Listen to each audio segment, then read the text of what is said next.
গতকাল কি পরশুদিন আমাদের দাওয়াতি সফর ছিল কুড়িগ্রাম। আর দাওয়া ইলাল্লাহর পক্ষ থেকে দেশব্যাপী মসজিদ ভিত্তিক দিন শিক্ষা গড়ে তোলার লক্ষ্যে আমি সাধারণত এবছর জালসা সম্মেলন করিনি।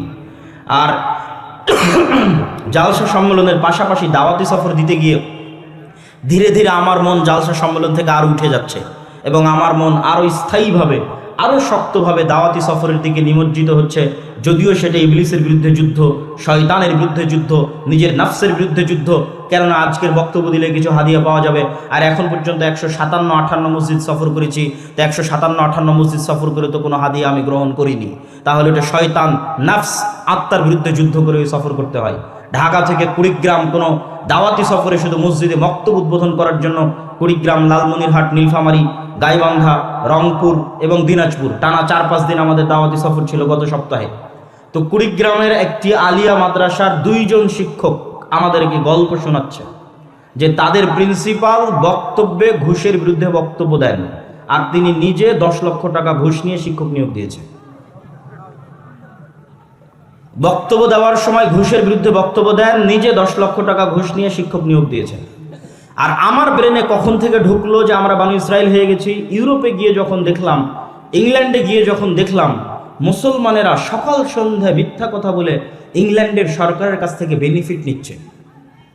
90% মুসলমান সকাল সন্ধ্যায় মিথ্যা বলে বেনিফিট নিচ্ছে। বেনিফিট হচ্ছে ইংল্যান্ডের সরকারের একটা সিস্টেম আছে, আপনার ছেলে মেয়ে কয়জন, সে অনুযায়ী আপনার ইনকাম কত, সেই ইনকাম অনুযায়ী আপনি যেভাবে সরকারকে জানাবেন সরকার আপনাকে ওইভাবে ভাতা দিবে। বেকার ভাতা দিবে, সন্তান লালন পালনের ভাতা দিবে, বিভিন্ন রকমের ভাতা সরকার দিয়ে থাকে। তো 90% মুসলমান ইহুদি আর খ্রিস্টানের কাছ থেকে টাকা নিচ্ছে কি বলে বলেন? মিথ্যা বলে। এটা ভাবতে আমার গা ঘিন ঘিন করে উঠে যে ইহুদি খ্রিস্টানের কাছ থেকে টাকা নিবে, তো মিথ্যা বলছে কে? মুসলমান। মিথ্যা বলছে কে? মুসলমান। 24 ঘন্টা মিথ্যা বলতেছে। অথচ আবু সুফিয়ান রাদিয়াল্লাহু তাআলা আনহু আল্লাহর নবীর চিরন্তন চিরশত্রু ছিলেন। বদরের যুদ্ধে আল্লাহর নবীর বিরুদ্ধে যুদ্ধ করেছেন, উহুদের যুদ্ধে আল্লাহর নবীর বিরুদ্ধে যুদ্ধ করেছেন, খন্দকের যুদ্ধে আল্লাহর নবীর বিরুদ্ধে যুদ্ধ করেছেন। বদরের সেনাপতি ছিল আবু জাহাল, একদিকে আবু জাহাল আর একদিকে মুহাম্মদ সাল্লাল্লাহু আলাইহি ওয়াসাল্লাম। উহুদ আর খন্দকের সেনাপতি ছিল আবু সুফিয়ান নিজে, আর আরেকদিকে মুহাম্মদ সাল্লাল্লাহু আলাইহি ওয়াসাল্লাম। আবু সুফিয়ান রাদিয়াল্লাহু তাআলা আনহুর জীবনের টার্গেটই ছিল মুহাম্মদ সাল্লাল্লাহু আলাইহি ওয়াসাল্লামকে হত্যা করা, ইসলামকে নির্মূল করা, মদিনাকে ধূলিসাৎ ধ্বংস করে দেওয়া। ওই আবু সুফিয়ান রাদিয়াল্লাহু তাআলা আনহুকে তার কাফের মুশরিক অবস্থায় জেরুজালেমের মাটিতে তৎকালীন রোমান এম্পায়ারের বাদশাহ হিরাক্লিয়াস তাকে 7টা থেকে 8টা প্রশ্ন করেছে। তার জানি মানি শত্রু, চিরন্তন শত্রু, যাকে হত্যা করে দিতে চায়, যার ধর্মকে নির্মূল করে দিতে চায়, যার মদিনাকে মাটির সাথে মিশিয়ে দিতে চায়, সেই মুহাম্মদ সাল্লাল্লাহু আলাইহি ওয়াসাল্লাম সম্পর্কে বাদশাহ হিরাক্লিয়াস জিজ্ঞেস করেছে আবু সুফিয়ানকে। যখন আবু সুফিয়ান রাদিয়াল্লাহু তাআলা নিজে কাফের এবং মুশরিক এবং কাফের মুশরিকদের সর্দার, আবু সুফিয়ান রাদিয়াল্লাহু তাআলা বলছে আমি একটা অক্ষর, একটা বর্ণ মিথ্যা বলতে পারিনি। কেন মিথ্যা বলতে পারেননি? তৎকালীন আরবের কাফের মুশরিকরাও মিথ্যাকে এত ঘৃণা করত যে আবু সুফিয়ান যদি মিথ্যা বলতো তাহলে তার অনুসারী কাফের মুশরিকরা তার অনুসরণ করতো না। আর আপনি এখন মুসলমানদের বসিয়ে দেন, রাজনৈতিক 2টা দলের মুসলমানকে বসিয়ে দিবেন যে পাক্কা নামাজি, পাক্কা হাজি, পাক্কা দানবীর। ওরা একজন আরেকজনের নামে যত বেশি মিথ্যা বলবে তত তাদের পদ উপরে বাড়তে থাকবে। তাহলে মিথ্যার উপর জীবন যাপন চলতেছে, ধোকার উপর জীবন যাপন চলতেছে মুসলমানের। এবার আসেন ন্যায়পরায়ণতা। ন্যায়পরায়ণতা কি? ন্যায়পরায়ণতা শব্দটা বুঝতে আপনাকে একটি ছোট্ট ঘটনা বলে ন্যায়পরায়ণতা বুঝাই। ওমর রাদিয়াল্লাহু তাআলা আনহু মদিনা থেকে জেরুজালেম যাবেন 1500 কিলোমিটারের পথ, আনুমানিক ঢাকা থেকে দিল্লির দূরত্ব। এই 1500-1600 কিলোমিটারের পথে ওমর রাদিয়াল্লাহু তাআলা আনহু ন্যায়পরায়ণতার মাপকাঠিতে যেন চুল পরিমাণ এইদিকে ওদিক না হয়, ন্যায়পরায়ণতার মাপকাঠিতে যেন সরিষা পরিমাণ এদিক ওদিকে না হয়, এই জন্য মেপে তার কাজের লোকের সাথে রাস্তা অর্ধেক করেছেন। অর্ধেক রাস্তা আমি উটের পিঠে থাকবো, তুমি টানবা, আর অর্ধেক রাস্তা আমি রশি টানবো, তুমি উটের পিঠে থাকবা, যেন ন্যায়পরায়ণতায় চুল পরিমাণ এদিক ওদিকে না হয়। এবার আপনি আমাদেরকে কল্পনা করবেন, আপনাদেরকে বলিনি, আলেম ওলামাদেরকে, ইসলামী দলকে, ইসলামী সংগঠনকে, মসজিদ কমিটিকে, মসজিদে মাদ্রাসায়, যে কোনো জায়গায়, আমি আপনাদের কথা বলিনি, সেকুলারদের কথা বলিনি, আলেম ওলামাদের কথা বলতেছি, মসজিদের কথা বলতেছি, মাদ্রাসার কথা বলতেছি, ইসলামী দল, ইসলামী সংগঠনের কথা বলতেছি। যান, ন্যায়পরায়ণতা দূরবীন দিয়ে খুঁজে ন্যায়পরায়ণতা পাবেন না। সালাত আছে, সিয়াম আছে, হজ আছে, যাকাত আছে, কিন্তু সবাই জালেম। ন্যায়পরায়ণতার বিপরীতটাই হচ্ছে জুলম, জালেম। হয় আমি আমার স্ত্রীর উপর জালেম, না হয় আমার স্ত্রী আমার উপর জালেম, হয় আমি আমার বোনের উপর জালেম। যতজন বোনের হক দেয়নি এরা সব অসৎ, অন্যায়পরায়ণ, এরাই বানু ইসরাইল। এই কারণে এরা গোলাম, এরা কোনোদিন স্বাধীন হতে পারবে না। গোলামির মধ্যেই জীবন যাপন পার হয়ে যাবে, কেননা ধোকাই জীবন, মিথ্যাই জীবন এদের। এরা হচ্ছে হয় আমি আমার স্ত্রীর উপর জালেম, না হয় বোনের উপর জালেম, না হয় পাড়া প্রতিবেশীর উপর জালেম, না হয় নিজ ভাইয়ের উপর জালেম, না হয় অধস্তন কর্মকর্তা কর্মচারীর উপর জালেম, না হয় ঊর্ধ্বতন কর্মকর্তা কর্মচারীকে ধোকা দিয়ে জালেম। পুরো মুসলিম উম্মাহ চোখ দিয়ে দেখলে আপনি হতবাক হয়ে যাবেন। সবাই সালাত আদায় করতেছে, মসজিদে যাচ্ছে, সিয়াম আছে, হজ করতেছে, কিন্তু আমি কোনোদিন বাংলাদেশে নির্বাচনের সময় থাকার সুযোগ হয়নি, সবসময় বিদেশে পড়াশোনার কারণে। এবার থাকার সুযোগ হয়েছিল। কত মানুষকে দেখলাম আসে গল্প করতেছে যে সব দলের কাছ থেকে, সব এমপি মন্ত্রীর কাছ থেকে তারা টাকা নিয়েছে, এই ওয়াদা দিয়ে যে তাকে ভোট দিবে। আর কত পাতি নেতা, বড় নেতার কাছ থেকে টাকা নিয়েছে যে এত ভোট তাকে নিয়ে দিবে। কিন্তু সবাই মিথ্যুক, সবাই ধোঁকাবাজ। অথচ ওরা সবাই সালাত আদায় করতে যাচ্ছে, ওরা সবাই আবার মসজিদে এসে দান করতেছে, ওরা সবাই আবার ইসলামী সম্মেলন, ইসলামী জালসাতে অতিথি হিসেবে এসে দান করতেছে। তাহলে পুরো ধোঁকাবাজির নিজাম, মিথ্যার নিজাম, শঠতা মুনাফিকের নিজাম, এর মধ্যে বসবাস করে কেমনে আপনি কল্পনা করতে পারেন যে মুসলমানেরা স্বাধীন হবে, মুসলমানেরা গোলামি থেকে মুক্তি পাবে? ফ্রান্সের রাজধানী, ফ্রান্সের আইফেল টাওয়ারের রাজধানীতে অবস্থিত আইফেল টাওয়ারের পাশে রাত 12টার সময় যতজন বিড়িখোর আছে, জুয়াখোর আছে, মদখোর আছে, সবগুলো মুসলমান। আপনি ভারতের যে কোনো জেলা যেখানে মুসলমানের সংখ্যা বেশি আছে, আমি যখন ভারতে ছিলাম তখনকার কথা অনুযায়ী এখন পরিবর্তন হতেও পারে, সেই আদালতে গিয়ে দেখবেন চুরির মামলা, ডাকাতির মামলা, মদের মামলা, জুয়ার মামলা, সবচেয়ে বেশি মামলা 80%, 70% মামলা মুসলমানের নামে। মিথ্যা মামলা নয়, সত্য মামলা। এই জন্য আমি বলেছি যে আমরা হচ্ছি এই যুগের বানু ইসরাইল। এখন আগের প্রশ্নে দ্বিতীয় প্রশ্নে চলে যায় যে যেই বানু ইসরাইলদের ঘটনা শোনালাম, এরা তো নবীর সন্তান। এরা নবীর সন্তান হওয়ার পরেও কিভাবে এত নিম্ন লেভেলে চলে গেল যে মুসা আলাইহিস সালামের সাথে 24 ঘন্টা এই রকমের ধোঁকাবাজি, শঠতা, মিথ্যা দিয়ে তাদের আচরণ পরিপূর্ণ হয়ে গেল কেমনে? এটার উত্তর হচ্ছে আমার ছোট্ট গবেষণা, আমার ছোট্ট চিন্তা ভাবনায় আমি যেটা বুঝেছি, মুসলমানদেরকে দেখে বুঝেছি, তাদেরকে দেখে নয়। আজকের যুগের মুসলমানদেরকে দেখে আমি বুঝেছি মূলত কারণ হচ্ছে এই বানু ইসরাইলেরা ইউসুফ আলাইহিস সালামের মৃত্যুর পর, আমি বলেছিলাম যে ইউসুফ আলাইহিস সালামের মৃত্যুর 300, 350, 400 বছর পর মুসা আলাইহিস সালাম এসেছে। এই ইউসুফ আলাইহিস সালামের মৃত্যুর পর বানু ইসরাইলেরা গোলাম হয়ে যায়, ফেরাউনের গোলাম। ফেরাউনের গোলামি করেছে তারা 300 বছর। আর যখন মানুষ গোলাম হয় তখন সেলফ রেসপেক্ট থাকে না, আত্মমর্যাদা থাকে না, আত্মসম্মান থাকে না। তখন মানুষ বিক্রি হয়ে যায়, অন্তর ছোট হয়ে যায়, ছোট ছোট বিষয় নিয়ে মারামারি করে। মানুষের অন্তর ছোট হয়ে যায় গোলামির কারণে, মানুষের অন্তর নত হয়ে যায় গোলামির কারণে, মানুষের ব্যক্তি সম্মান নষ্ট হয় গোলামির কারণে, মানুষের ব্যক্তিত্ব, আত্মমর্যাদা, আত্মসম্মান নষ্ট হয় গোলামির কারণে। দলিল আমার কাছ থেকে দলিল হচ্ছে এই জন্যই আল্লাহ সুবহানাহু ওয়া তাআলা মুসা আলাইহিস সালামকে বানু ইসরাইলদের সাথে বড় করেননি। মুসা আলাইহিস সালামকে আল্লাহ বড় করেছেন ফেরাউনের বাড়িতে। ফেরাউনের বাড়িতে মুসা আলাইহিস সালাম স্বাধীনভাবে আত্মমর্যাদা নিয়ে, আত্মসম্মান নিয়ে, ব্যক্তিত্ব নিয়ে রাজপুত্র হিসেবে ফেরাউনের বাড়িতে বড় হয়েছে। ফেরাউনের বাড়িতে বড় হওয়ার কারণেই মুসা আলাইহিস সালাম যখন বাড়ি থেকে বের হয়ে দেখছেন 25-30 বছর বয়স যে একজন ফেরাউনের লোক একজন বানু ইসরাইলের লোকের উপর অত্যাচার করতেছে, তখন মুসা আলাইহিস সালাম এক থাপ্পড়ে ফেরাউনের লোককে মেরে ফেলে দিয়েছেন। এই থাপ্পড় দেওয়ার জাজবা কোনো গোলামের থাকতে পারে না। এই থাপ্পড় দেওয়ার জাজবা মুসা আলাইহিস সালামের মধ্যে এই জন্যই এসেছে যে উনি স্বাধীনভাবে ফেরাউনের বাড়িতে বড় হয়েছেন। আল্লাহ সুবহানাহু ওয়া তাআলা এই জন্যই ওনাকে বানু ইসরাইলের সাথে বড় করেনি। কিন্তু উনি তো স্বাধীনভাবে আত্মমর্যাদা নিয়ে বড় হলেন, কিন্তু যাদের উনি নবী এরা তো 300 বছর থেকে গোলাম। এই জন্য কথায় কথায় এদের আচরণ দেখেন। নবীকে বলতেছে তোমার আল্লাহকে না দেখলে ঈমান আনবো না, নবীকে বলতেছে এক খাবার প্রতিদিন ভালো লাগে না, নবীকে বলতেছে তুমি যাবার তোমার আল্লাহ গিয়ে যুদ্ধ করো, তারপরে জয় হলে আমরা আসবো। এই ধরনের কথা একজন নবীর সাথে কেমনে যায়? নবী ব্যক্তিত্ব, আত্মমর্যাদা, আত্মসম্মান, সত্যবাদিতা, আমানতদারিতা, ন্যায়পরায়ণতার বৈশিষ্ট্যে বড় হয়েছে, আর এরা গোলামির জীবন যাপন করেছে। এই জন্য এদেরকে উনি চালাতে পারেননি। আমরা মুসলমানেরা আমাদেরও স্বভাব এতটা নিকৃষ্ট, এতটা খারাপ, এতটা জঘন্য ছিল না, কিন্তু দীর্ঘ 200, 250, 300 বছরের ব্রিটিশদের গোলামি আমাদেরকে মিথ্যুক, দুর্নীতিবাজ, ধোঁকাবাজ, ফাঁকিবাজ বানিয়ে ছেড়েছে।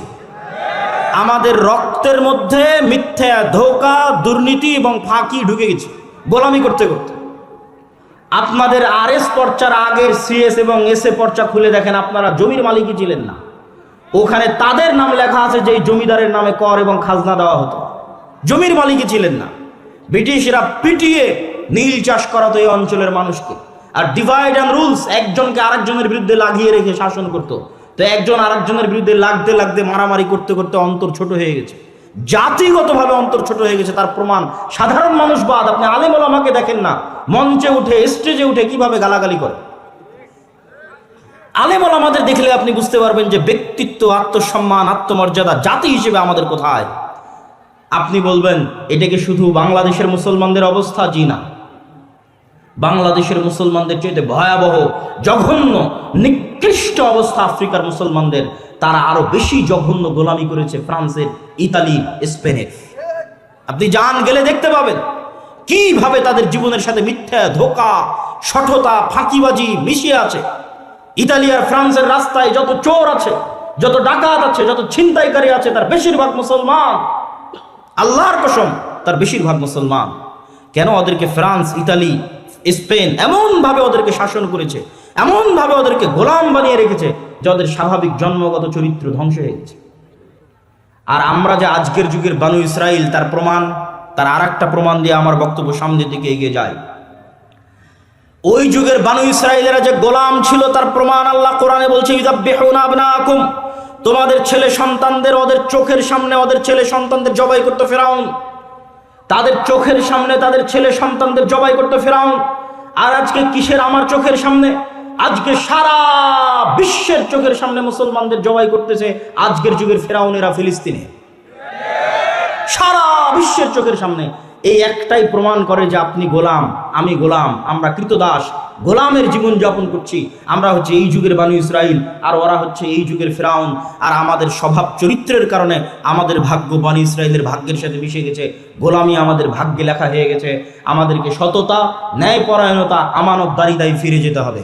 এই জন্য আল্লামা ইকবাল বলেছেন, সাবাক ফিরসে পড় সাদাকাত কা, আদালত কা, শুজাআত কা, লিয়া জায়েগা তুঝসে কাম, দুনিয়া কি ইমামত কা। এই মুসলমানেরা, এই মুসলিম জাতি, এই মুসলিম উম্মাহ, আমি তোমাদেরকে বলছি, তোমাদের মধ্যে সালাত আছে, সিয়াম আছে, হজ আছে, যাকাত আছে।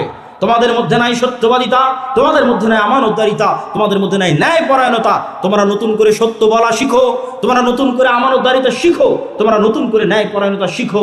আল্লাহ পুনরায় তোমাদেরকে দুনিয়ার নেতৃত্ব দিয়ে দিবে।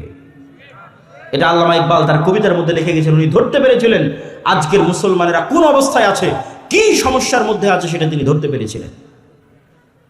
সম্মানিত উপস্থিতি, মুসলমানদের এই ভয়াবহ গোলামির চিত্র, ভয়াবহ দাসত্বের চিত্র আপনি যদি দূরবীন দিয়ে দেখতে চান, তাহলে একটি দৃশ্যই আপনার জন্য যথেষ্ট যে মুসলমানেরা কিরকম গোলামি, কিরকম দাসত্বের মধ্যে নিমজ্জিত আছে। একটি চিত্র বলে আমার বক্তব্য সামনের দিকে এগিয়ে নিয়ে যাই।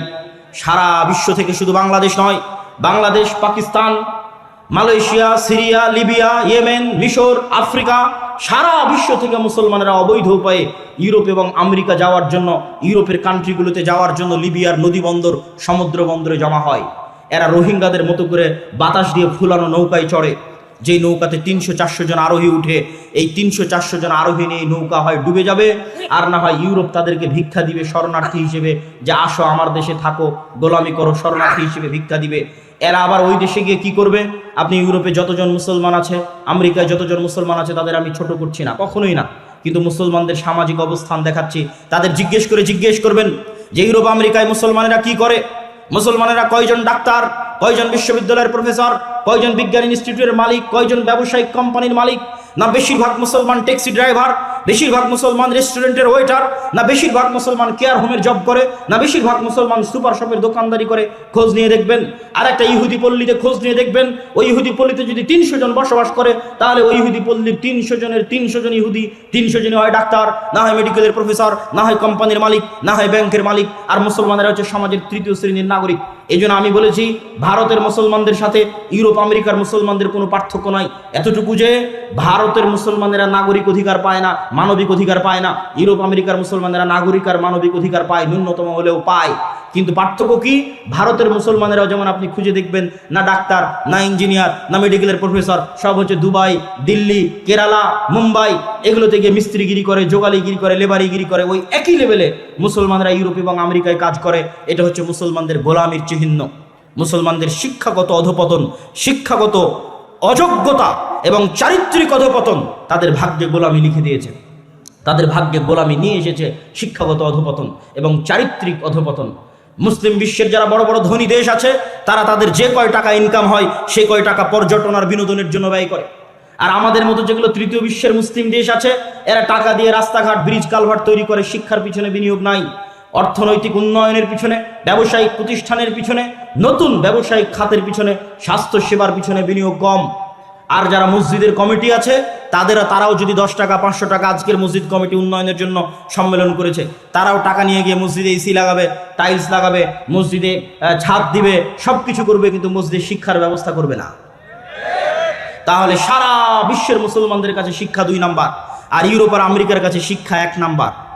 বাংলাদেশে ব্রাক কয়টা এরকম জালসা আয়োজন করেছে? খ্রিস্টান মিশনারি কয়টা এরকম জালসা আয়োজন করেছে? ব্রাক কি করে? 25 থেকে 30 হাজার স্কুল চালায়। খ্রিস্টান মিশনারি কি করে? সবচেয়ে দামি এবং শ্রেষ্ঠ স্কুল পরিচালনা করে। আর আমরা হুজুগে বাঙালি, আমরা মনে করি এরকম একটা জালসা সম্মেলন করব, এতেই দিনের অনেক উপকার হবে। 12 বছর সিলেবাসে যা পড়বে তাই 1 ঘন্টার বক্তব্যে সমাধান হবে। 12 বছর সিলেবাসে ইসলাম বিদ্বেষী জিনিস পড়বে, ধর্ম বিদ্বেষী জিনিস পড়বে, আমি 1 ঘন্টার বক্তব্য দিয়ে কি করব? মুসলমানেরা কখনোই সিস্টেম তৈরি করা জানে না। মুসলমানেরা জানে শুধু রিয়্যাক্ট করা, প্রতিক্রিয়া দেখানো। প্রতিক্রিয়া দেখানো আর কাজ করা, সিস্টেম তৈরি করার মধ্যে কি পার্থক্য আমি ছোট্ট উদাহরণ দিয়ে বুঝিয়ে দিই। এই বক্তব্যগুলো, এই আলোচনাগুলো মূলত আলেম ওলামা, শিক্ষিত শ্রেণী, ইসলামী দল, ইসলামী সংগঠন যারা করে তাদের চিন্তা করা উচিত, তাদের চিন্তার খোরাক। কিন্তু যেহেতু আলোচনা করতে এসেছি, সেহেতু উদাহরণ হিসেবে আপনাদের সামনে বলে যাচ্ছি। ধরেন পাশের বাড়ির ছাগল যদি আপনার গাছ খেয়ে ফেলে, তাহলে প্রতিক্রিয়া হচ্ছে আপনি চিল্লাচিল্লি করবেন, গালাগালি করবেন। তারপরে ছাগল 5 দিন আসবে না, 5 দিন পর আবার ছাগল আসবে, আপনি আবার চিল্লাচিল্লি করবেন, গালাগালি করবেন। এটার নাম প্রতিক্রিয়া। আর অ্যাক্ট কি, কাজ কি, সিস্টেম কি? আপনি ওই গাছটা বেড়া দিয়ে ঘিরে দিবেন, তার পাশে আরো বড় প্রাচীর দিয়ে ঘিরে দিবেন, যেন ওই ছাগল আর কোনোদিন এই গাছের কাছে আসতেই না পারে। এটা হচ্ছে কাজ। মুসলমানেরা সবসময় কি করে? হুট করে একদিন দেখলো ফেসবুকে কেউ আল্লাহর নবীকে গালি দিয়েছে, রাস্তাঘাট মাঠঘাট গরম করে লিল্লাহি তাকবীর দিয়ে মিছিল মিটিং করে 5 দিন 10 দিন পর আবার ঘুমিয়ে যাবে। কথা আমার বুঝতে পারেননি? 5 দিন 10 দিন পর ঘুমিয়ে যাবে। 5 বছর পর ঘুম থেকে উঠে দেখবে সিলেবাসের মধ্যে LGBTQ, সিলেবাসের মধ্যে ট্রান্সজেন্ডার, সিলেবাসের মধ্যে সমকামিতা, আবার লাফ দিয়ে উঠে রাস্তাঘাট মিছিল মিটিং একাকার, 10 দিন পর আবার ঘুমিয়ে যাবে। এটা হচ্ছে প্রতিক্রিয়া। কিন্তু যেই সিলেবাসের মধ্যে LGBT ঢুকলো, এই সিলেবাস তো ভারতেরও নয়, রাশিয়ারও নয়, চীনেরও নয়, আমেরিকারও নয়, তো তোমার বাংলাদেশের সিলেবাস। তুমি ছিলা কোথায়? তুমি কোথায় ছিলা? তুমি শুধু ওরা ঘটাবে তখন তাকবীর দিবা, এই অপেক্ষায় ঘুমিয়ে আছো। কিন্তু তারা 100 বছরের দীর্ঘমেয়াদী পরিকল্পনা নিয়ে, 50 বছরের দীর্ঘমেয়াদী পরিকল্পনা নিয়ে কাজ করে যাচ্ছে। যখন একটা জিনিস বাইরে ভাইরাল হয়, তোমরা লাফ দিয়ে উঠে তাকবীর দাও, তখন ওরা বলে আচ্ছা ঠিক আছে, এবারের মতো নাও, আরো 5 বছর 3 বছর অপেক্ষা করো, নতুন সিস্টেমে এদেরকে খাওয়াবো। এরা তো আবার ঘুমিয়ে যাবে। যখন আবার প্রকাশ হবে, আবার আপনি লাফ দিয়ে গিয়ে তাকবীর দিবেন, মিছিল মিটিং করবেন, আবার ঘুমিয়ে যাবেন। এভাবে কখনো হয় না। তারা দীর্ঘমেয়াদী পরিকল্পনা নিয়ে কাজ করে। এই জন্য মুসলমানদেরকে শিক্ষা নিয়ে, দীর্ঘমেয়াদী পরিকল্পনা নিয়ে, চারিত্রিক উন্নয়ন নিয়ে, সততা, ন্যায় পরায়ণতা, আমানতদারিতা নিয়ে এবং শিক্ষা নিয়ে ইত্যাদি নিয়ে দীর্ঘমেয়াদী কাজ করতে হবে। সিস্টেম তৈরির পিছনে কাজ করতে হবে। আদাওয়া ইলাল্লাহ দেশব্যাপী মসজিদ ভিত্তিক দিন শিক্ষার যে কার্যক্রমের উদ্যোগ নিয়েছে, ওটা অতি নগণ্য, অতি ক্ষুদ্র উদ্যোগ। এটা আমি তাকবীর দিয়ে সমাবেশ করে, জনসমাবেশ তৈরি করে আপনাকে দেখাতে পারবো না যে কত লোক এটা অনুসরণ করতেছে বা মানতেছে। কেননা এটা দল নয় যে আপনাকে দেখাবো এখানে হাজার হাজার মানুষ। এটা শিক্ষার বিষয়। এটা সমাজে দীর্ঘমেয়াদী প্রভাব রাখবে, নীরবে বিপ্লব ঘটাবে, সমাজের নীরবে মানুষকে দিন শিখাবে, কোরআনের পাশাপাশি মৌলিক দিন শিখাবে। কিন্তু এটা চ্যালেঞ্জ। কেন? এটাকে কেউ দাওয়াতি কাজ মনে করে না। আমাদের যুবক সমাজ মনে করে দাওয়াতি কাজ মানে জালসা আয়োজন করতে হবে, দাওয়াতি কাজ মানে কোনো দলে যোগ দিয়ে পদ নিতে হবে। কোনো মিছিল মিটিংয়ে যুক্ত হতে হবে, তাকবীর দিতে হবে। তারা কখনই মনে করে না দাওয়াতি কাজ মানে শিক্ষা। তারা মনে করে মসজিদে বক্তব্য কমিটি চালাবে আর ইমাম চালাবে। জি না, এটাই দাওয়াতি কাজ। আপনার মাথায় যখনই মাথায় আসবে যে আপনি দাওয়াতি কাজ করবেন, তখন আপনার মাথায় যেন আগে শিক্ষা আসে যে অত্র অঞ্চলের সকল মুসলমানের সন্তান কোরআন শিখলো কিনা, আপনি নিজে কোরআন জানেন কিনা, অত্র অঞ্চলের সকল মুসলমানের সন্তান দিন শিখলো কিনা, আপনার কাছে নিজের কাছে দিনের মৌলিক জ্ঞান আছে কিনা। না থাকলে বাড়ি বাড়ি গিয়ে দাওয়াত দিয়ে দিয়ে কমিটিকে বুঝিয়ে ওই বাচ্চাদেরকে মসজিদে নিয়ে এসে আর দাওয়া ইলাল্লাহর সহযোগিতা নিয়ে ট্রেনিং নিয়ে উক্ত মসজিদে দিন শিক্ষার ব্যবস্থা বাস্তবায়ন করবেন, এটাই দাওয়াতি কাজ। এখন পর্যন্ত আমরা 3 ব্যাচে 100-র অধিক শিক্ষককে ট্রেনিং দিয়েছি। যে ট্রেনিংয়ে আসবে তার যাতায়াত খরচ জামিয়া সালাফিয়ার উপর, দাওয়া ইলাল্লাহর উপর। যে ট্রেনিংয়ে এসে থাকবে খাবে 10 দিন, ওই থাকা খাওয়ার খরচ জামিয়া সালাফিয়ার উপর, দাওয়া ইলাল্লাহর উপর। ট্রেনিং নিয়ে যখন ফিরে যাবে তখন 5 কপি 10 কপি করে সিলেবাসের বই তাদের কাছে বিনামূল্যে দেওয়া হবে। ওই বইয়ের বিনামূল্যে দেওয়ার খরচও জামিয়া সালাফিয়ার উপর, দাওয়া ইলাল্লাহর উপর।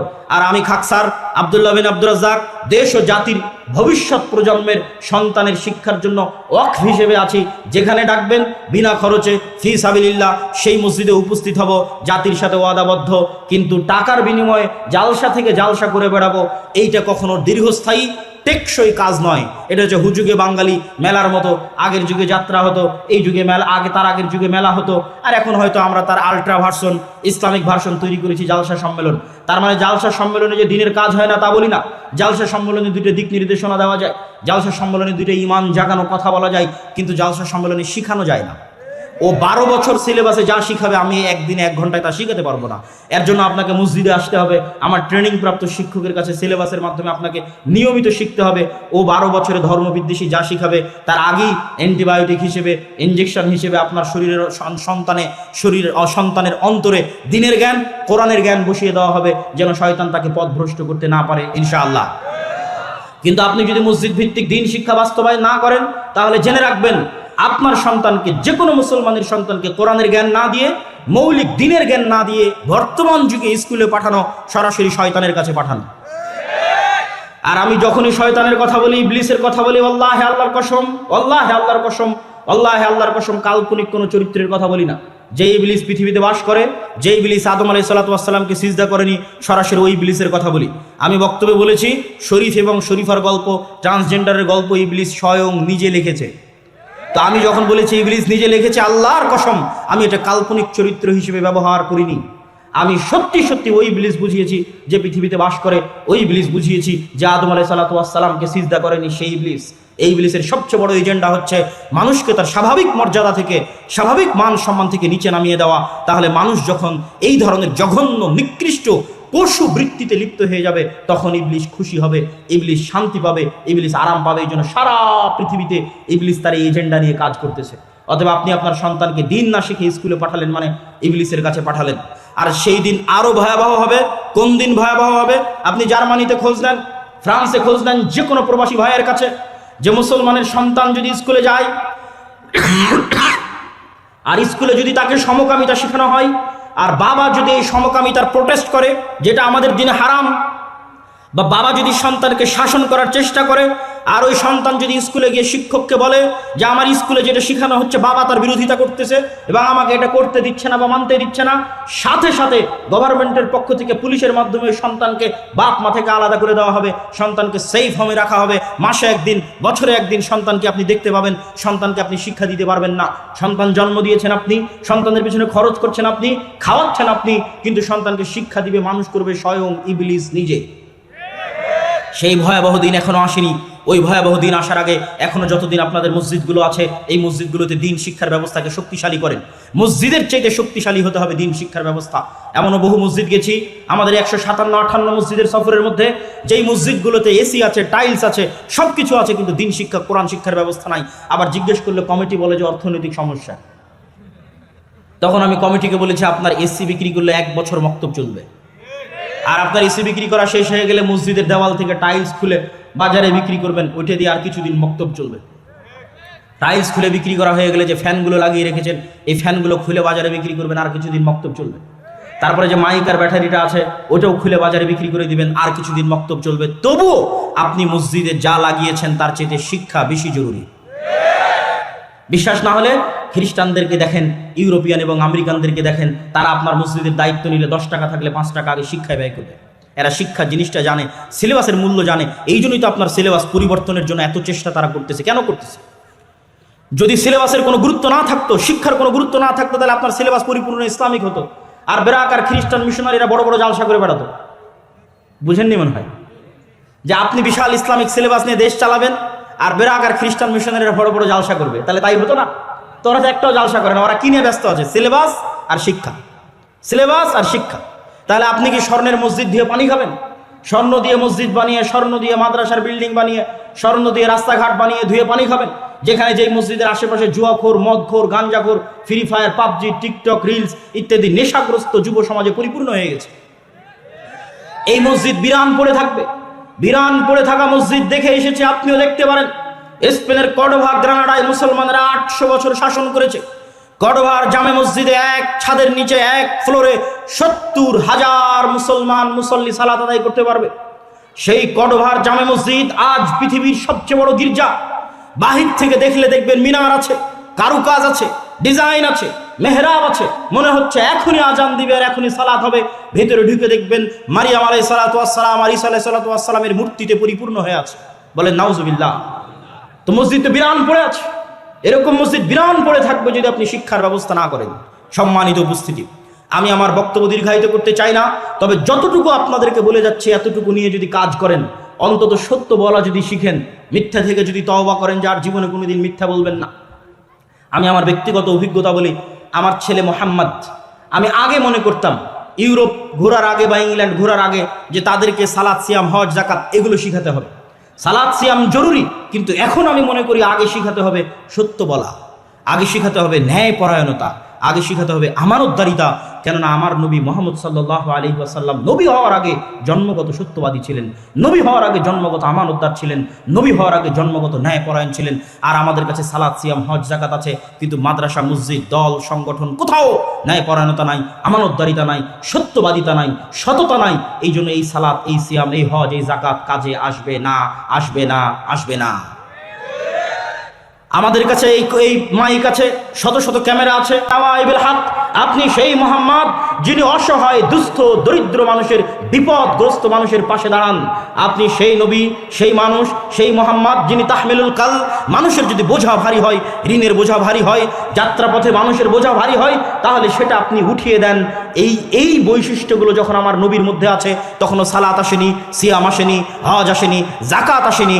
এই বৈশিষ্ট্যের কারণে, এই ব্যক্তিত্বের কারণে, এই আমানতদারিতার কারণে, এই সততার কারণে, এই ন্যায়পরায়ণতার কারণে আল্লাহর নবী এবং তার সাহাবীরা যেখানে গেছে, এই ন্যায়পরায়ণতা দেখে, সততা দেখে, আমানতদারিতা দেখে, চারিত্রিক উন্নতি দেখে মানুষ দলে দলে ইসলাম গ্রহণ করেছে।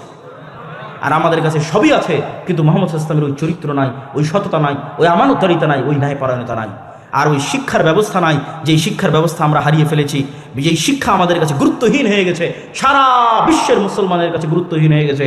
অতএব আমি আপনাদের কাছে উদাত্ত আহ্বান জানাবো, আমার বক্তব্য শেষ করার আগে দুইটা দাওয়াত আপনারা নিয়ে যাবেন।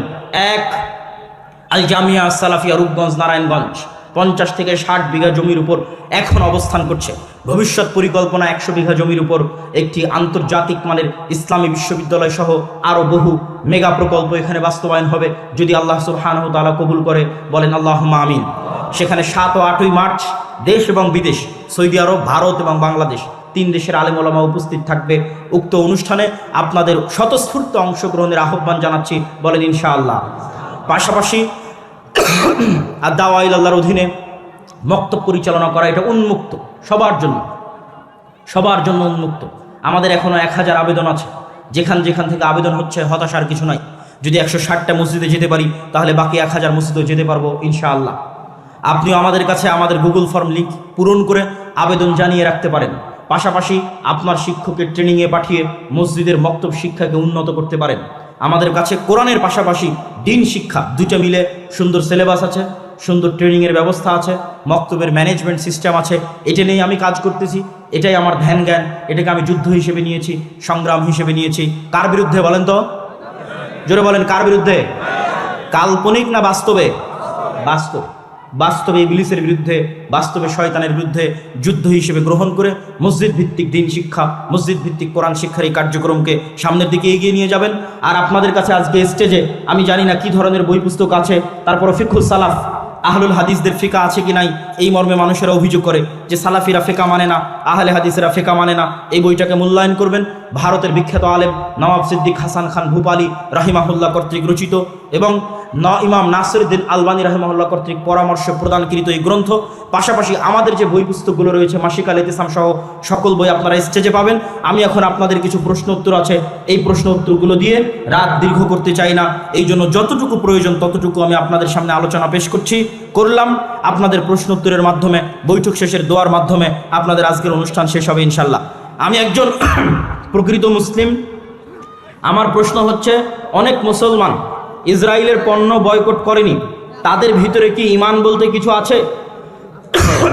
উত্তর হচ্ছে, আপনার প্রশ্নের উত্তর হচ্ছে, কোনো মুসলমান যদি ইসরায়েলের পণ্য এই আশায় এই নিয়তে কিনে যে ইসরায়েলকে সহযোগিতা করবে, তাহলে সে কাফের হয়ে যাবে।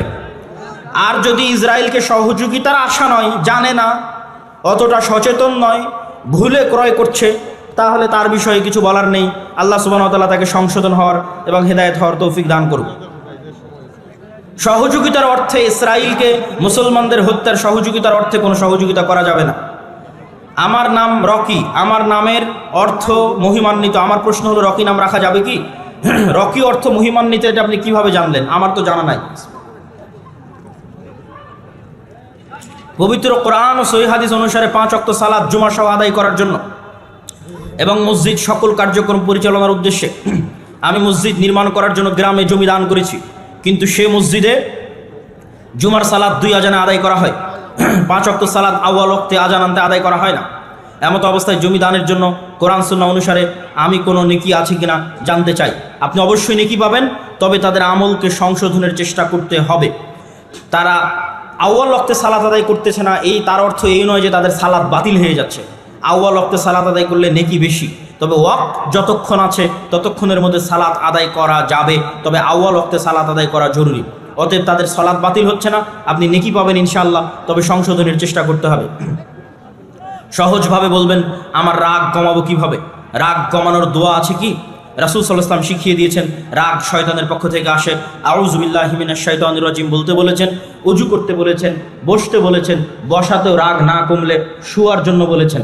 অতএব রাগ কমার দোয়া আউযু বিল্লাহি মিনাশ শাইতানির রাজিম। রাগ হলে করণীয় বসে যাওয়া, বসায় বন্ধ না হলে শোয়া, তাতে বন্ধ না হলে ওযু করা। জনাব, তাগুত বর্জন করা ফরজ, তাহলে তাগুত কিভাবে বর্জন করব? তাগুত হচ্ছে শিরক, আল্লাহর বিরুদ্ধে শিরকি হচ্ছে প্রকৃত তাগুত। শিরক বর্জন করাই হচ্ছে তাগুত বর্জন করা, আর তাওহীদ অনুসরণ করাই হচ্ছে তাগুত বর্জন করা। বর্তমান সময়ে বেশিরভাগ মানুষ সামাজিক যোগাযোগ মাধ্যমে দোয়া চায় আল্লাহর কাছে। এটা কি জায়েজ? যে কোনো অবস্থায়, যে কোনো জায়গায়, যে কোনো মাধ্যম ব্যবহার করে দোয়া চাওয়া যাবে। চিঠিতে দোয়া চাওয়া যেমন, সামাজিক যোগাযোগ মাধ্যম ফেসবুকে দোয়া চাওয়া তেমন। আগের যুগের সালাফে সালেহিনরা চিঠি লিখলে চিঠিতে দোয়া করতেন। আমাদের নবী স্বয়ং চিঠির মধ্যে লিখেছেন আসসালামু আলা মানিত্তাবা আল হুদা, এটাও একটা দোয়া। শাইখ, বিয়ের ব্যাপারে একটা ছেলের মাঝে কি কি বৈশিষ্ট্য থাকলে বুঝতে পারবো যে সে আসলে প্রকৃত দিনদার? শুধু ছেলে নয়, ছেলে মেয়ে উভয়ের ক্ষেত্রে আপনাদেরকে একটা নাসিহা করে যাই, যা আপনারা যদি মনে করেন দিনদার মেয়ে পাত্রী হিসেবে নেবেন, আপনারা যদি মনে করেন দিনদার ছেলে পাত্র হিসেবে নেবেন, তাহলে আপনাদের জন্য নাসিহা হচ্ছে, মাদ্রাসার ছাত্রী হিসেবে, বোরখা হিসেবে, পর্দা হিসেবে কখনোই দিনদার বাছাই করবেন না। আবারও বলি, মেয়েদের দিনদারিতা দেখার জন্য কখনোই মাদ্রাসার ছাত্র, কোরআনের হাফেজ, দাওরা পাশ এবং পর্দা দেখবেন না। কি দেখবেন? মেয়েদের দিনদারিতা দেখার জন্য মেয়ের মাকে দেখবেন, মেয়ের খালাকে দেখবেন, মেয়ের ফুফুকে দেখবেন। মেয়ের মা, খালা, ফুফু যদি নরম আচরণ, ভদ্র ব্যবহার, শালীনতার মধ্যে থাকে, সংসার টিকে আছে, তাদের নামে কোনো দুর্নাম নাই, তাহলে মেয়ে জেনারেল লাইনে হলেও দিনদারিতা। আর যদি মেয়ের মা, খালা, ফুফু তাদের মধ্যে অশালীন আচরণ লক্ষ্য করা যায়, বেহায়াপনা, বেলেল্লাপনা লক্ষ্য করা যায়, তাহলে মেয়ে মহিলা মাদ্রাসায় পড়লেও, কোরআনের হাফেজ হলেও, তাহলে সেটা আপনার জন্য সৎ এবং দিনদার পাত্রী হিসেবে নাও হতে পারে। আমি একজন, একই অবস্থা ছেলেদের। ছেলের মধ্যে সৎকে, যার বাবা সৎ, যার দাদা সৎ, যার চাচা সৎ, যার আত্মীয় স্বজন সৎ, সে সৎ। মাদ্রাসায় পড়লো কি, আলেম হলো কি, এটা দেখে লাভ নাই। ছেলের বাবা কেমন, ছেলের দাদা কেমন ছিল, এটা দেখলেই যথেষ্ট। আমি একজন ব্যবসায়ী। আমার প্রশ্ন হলো, আমি অনেক সময় মাছ ধরেন 800 টাকা কিনি, এখান থেকে ভালো মন্দ বিবেচনা করে একটি 950, অন্যটি 800 বা 750 বিক্রি করতেছি। এটি কতটুকু ইসলামের সাথে যাচ্ছে? আপনি যতক্ষণ মিথ্যা না বলতেছেন ততক্ষণ ব্যবসায় লাভ করা হালাল জায়েজ, যতক্ষণ মিথ্যা না বলতেছেন। লাভের মার্জিন কেমন হবে? লাভের মার্জিন আল্লাহর নবীর আদেশ অনুযায়ী, সাহাবীদের বৈশিষ্ট্য অনুযায়ী কম লাভ বেশি বিক্রি, দ্রুত এবং দীর্ঘমেয়াদে ধনী হওয়ার উপায়। কম লাভ বেশি বিক্রি। একজন একটা বিক্রি করে 500 টাকা ইনকাম করবে, আপনি 500টা বিক্রি করবেন 1 টাকা করে লাভ নিয়ে, আপনিও 500 টাকা ইনকাম করবেন, আপনি বড় ধনী হবেন ইনশাল্লাহ, একদিন অনেক বড় ধনী হবেন। আর যদি একটা মালই বিক্রি করে 500 টাকা ইনকাম করতে চান, ধনী হতে পারবেন না। প্রিয় শায়েখ, আমার কোনো আত্মীয় যদি সুদ খায় তাহলে কি তার বাসায় দাওয়াত খাওয়া যাবে? যদি তার পরিপূর্ণ ইনকামই হারাম সুদের উপর হয় তাহলে তার বাসা দাওয়াত থেকে বিরত থাকতে হবে। আর যদি কোনো প্রশ্ন না থাকে, আমরা বৈঠক শেষে দোয়া পড়তে পারি নাকি? মেহেদি ভাই, বৈঠক শেষে দোয়া পড়ি? বৈঠক শেষে দোয়া পড়ে নি? জি বলেন, সুবহানাকা আল্লাহুম্মা ওয়া বিহামদিকা।